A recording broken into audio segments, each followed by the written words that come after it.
नमस्ते। चलिए बिना किसी देरी के इस एक्सप्लेनर में सीधे डाइव इन करते हैं। आज हम स्पेस एक्सप्लोरेशन के इतिहास की सबसे दिल दहला देने वाली मिस्ट्रीज में से एक नासा के कोलंबिया स्पेस शटल डिजास्टर पर बात करने वाले हैं। और इसी ट्रेजेडी के बीच हम जानेंगे आसमान को छूने वाली भारत की बेटी कल्पना चावला की इंस्पायरिंग कहानी। एक ऐसी कहानी जहां उन्होंने अपने सपनों के लिए सच में सारी हदें पार कर दी थी।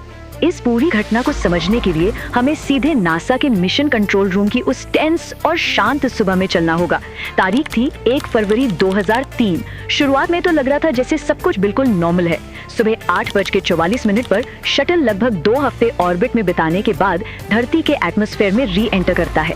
लेकिन फिर 8:58 पर शटल का backup flight software left side के टायर प्रेशर गिरने की वार्निंग देता है और देखते ही देखते 9:12 AM आते आते टेक्सास के आसमान में आग का एक गोला और गिरता हुआ मलबा दिखाई देने लगता है। उन आखिरी मिनटों में जो सन्नाटा छाया था ना, वो वाकई बेहद भयानक था।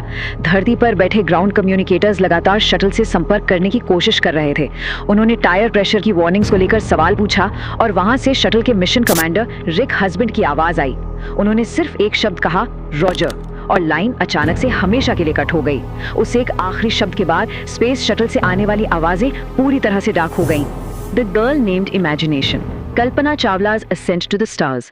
अब देखिए, क्रैश और उसके फोरेंसिक डिटेल्स में घुसने से पहले चलिए इस ट्रेजेडी के उस इंसानी पहलू को थोड़ा और करीब से समझते हैं।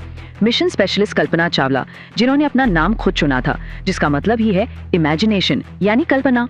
उनका ये सफर किसी फिल्म की कहानी से कम नहीं था। सोचिए, 1960s के हरियाणा के एक छोटे से शहर में जहां लड़कियों पर सामाजिक पाबंदियां बहुत सख्त हुआ करती थी, वहां उन्होंने एरोनॉटिक्स पढ़ने की जिद पकड़ ली। पंजाब इंजीनियरिंग कॉलेज से लेकर यूनिवर्सिटी ऑफ टेक्सास, फिर यूनिवर्सिटी ऑफ कोलोराडो और आखिर में 1994 में नासा के एलीट एस्ट्रोनॉट ट्रेनिंग प्रोग्राम तक पहुंचना। उन्होंने उस वक्त के स्ट्रिक्ट एजुकेशनल लैडर को एक एक करके चढ़ा और पूरी दुनिया को हैरान कर दिया। उनका नजरिया कितना गहरा था, ये इस बात से पता चलता है। उन्होंने अपनी पहली स्पेस फ्लाइट के बाद कहा था, When you look at the stars and galaxy, you feel that you're not just from any particular piece of land, but from the solar system। ये कोट एकदम परफेक्टली इलस्ट्रेट करता है कि कैसे स्पेस एक्सप्लोरेशन जमीन की इन छोटी छोटी सरहदों को मिटा देता है और पूरी ह्यूमैनिटी को एक साथ जोड़ता है। अगला हिस्सा है science in microgravity, the mission of STS-107। अब इस पॉइंट पर जो सबसे इंटरेस्टिंग बात है वो है इस मिशन का असली मकसद। ये सिर्फ एक आम स्पेस फ्लाइट नहीं थी, बल्कि 16 दिनों की एक चलती फिरती ऑर्बिटल लैबोरेटरी थी। यहाँ क्रू मेंबर्स दिन रात शिफ्ट्स में राउंड द क्लॉक लगातार साइंटिफिक रिसर्च कर रहे थे। अब जरा इस कंपैरिजन को समझते हैं। धरती की ग्रेविटी में जब लैब के अंदर कैंसर सेल्स को ग्रो किया जाता है तो वो एक फ्लैट 2 डायमेंशनल लेयर में फैलते हैं, लेकिन माइक्रोग्रेविटी के एनवायरनमेंट में यही सेल्स 3 डायमेंशनल स्फीयरॉइड्स की शक्ल में यानी गोल ग्रो होते हैं। जैसे प्रोस्टेट कैंसर के ट्यूमर्स असल में हमारी बॉडी में बनते हैं। तो माइक्रोग्रेविटी के इस जादू से मेडिकल साइंस को ऐसी इन डेप्थ इनसाइट्स मिली जो धरती पर हासिल करना लगभग नामुमकिन था। एस्ट्रोनॉट्स की इस टीम ने ग्लोबल रिसर्चर्स और यहाँ तक कि स्कूल के बच्चों के लिए 80 से ज्यादा अलग अलग एक्सपेरिमेंट्स बड़ी ही बारीकी से कंडक्ट किए और रिजल्ट्स तो और भी माइंड ब्लोइंग थे। इन्होंने देखा कि स्पेस में फूलों की खुशबू ही बदल जाती है। बच्चों के लिए चींटियों, मकड़ियों और बीज का बिहेवियर रिकॉर्ड किया गया और सबसे हैरान करने वाली बात ये थी कि इस भयानक आग और क्रैश में भी एल्यूमिनियम कैनिस्टर्स के अंदर बंद राउंड वर्म्स एक्चुअली जिंदा बच गए थे। उन्हें मलबे से सिक्योरली निकाल लिया गया था। अब जब हमें पता चलता है कि एक साइंटिफिक नजरिए से ये शटल इतना सक्सेसफुल था, तो एक बड़ा सवाल तो दिमाग में आता ही है, क्या इन ब्रिलियंट एस्ट्रोनॉट से ऐसी कोई चूक हो गई थी जिसकी वजह से ये डिजास्टर हुआ? क्या किसी इंसानी गलती ने कोलंबिया को तबाह किया?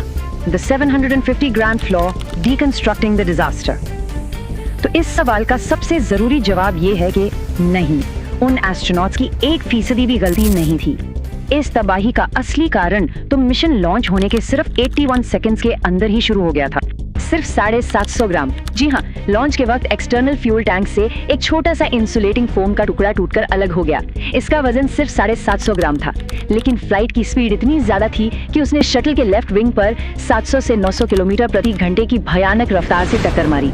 एक छोटा सा टुकड़ा भी इतनी वेलोसिटी पर गोली से कम नहीं होता। अब इन्वेस्टिगेशन फेज में देखिए कि कैसे ये चीज इंस्टीट्यूशनल नेग्लिजेंस का रूप ले लेती है। नासा के ही इंजीनियर्स ने बार बार मांग की कि अमेरिका के स्पाई सैटेलाइट्स की मदद से इस विंग डैमेज की तस्वीरें निकाली जाएं, लेकिन नासा के STS प्रोग्राम मैनेजमेंट ने इन सभी रिक्वेस्ट को सिरे से खारिज कर दिया। नतीजा ये हुआ कि मिशन अगले 15 दिनों तक बिना किसी सेफ्टी इंस्पेक्शन के ऑर्बिट में बिल्कुल वैसे ही चलता रहा। कोलंबिया एक्सीडेंट इन्वेस्टिगेशन बोर्ड ने अपनी रिपोर्ट में एक ऐसी बात का खुलासा किया जो सच में शॉकिंग है।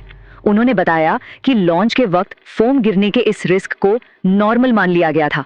इस स्लाइड में हम साफ देख सकते हैं कि जिन 79 मिशंस के लॉन्च फोटोज अवेलेबल थे, उनमें से 65 लॉन्चेस में ऐसे ही फोम स्ट्राइक्स हुए थे।